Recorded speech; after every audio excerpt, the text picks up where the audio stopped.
On a picturesque autumn day in Woodford County, That has almost a tea leaf note to it. it's the sweet smell and taste of success.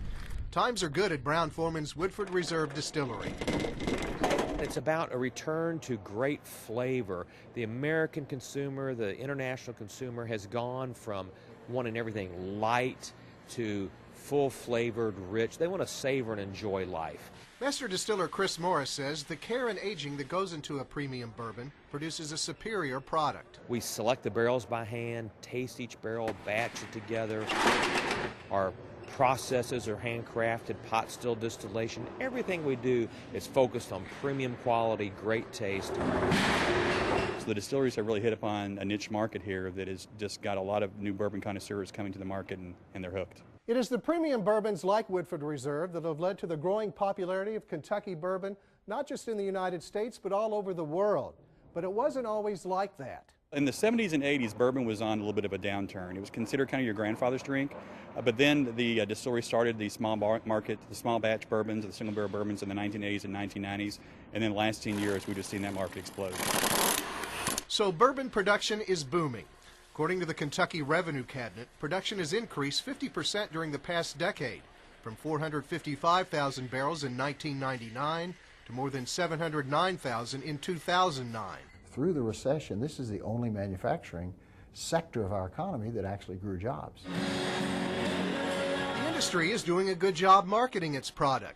Master distillers have become the rock stars of the industry, signing autographs at public events like Bardstown's annual Bourbon Festival. Well, in between, we try to make some bourbon. That's the first thing. We do a lot of promotions like this. They are often on the road promoting their bourbon. Going around the countryside and talking about it and getting to meet the public, I think that really, brings people in to be enthused about it. That enthusiasm can be seen among the people that visit the distillery's visitor centers. Bourbon lovers can sample the product, and they sure seem to like what they see and taste. Premium bourbons really have the flavor and aroma and a lot less of the bite and bitter flavor. So it makes a big difference to have the premiums. You can mix it with a lot of different things. I enjoy sampling the different ways of using the bourbon. The creation of the Kentucky Bourbon Trail a decade ago has increased the visibility of bourbon, bringing thousands of tourists to central Kentucky. Which is the fastest growing tourist attraction in the Midwestern part of the United States. And it doesn't cost the taxpayers of Kentucky. Samuel's Distillery has sure benefited from the popularity of bourbon. This past summer, it launched its own premium brand, Maker's 46. It's been flying off the shelves. We did enough that we thought would last for 6 months. It's lasted for 2 months, and it's out, and people are screaming.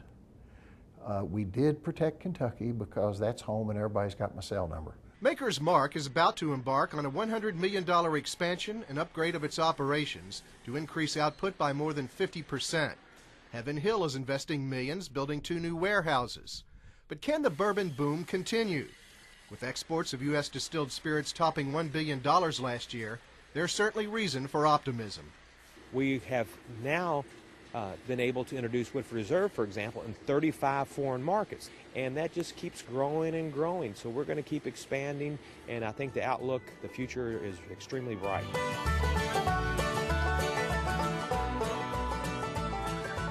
In Woodford County, Kentucky, Bill Francis, Fox 41 News.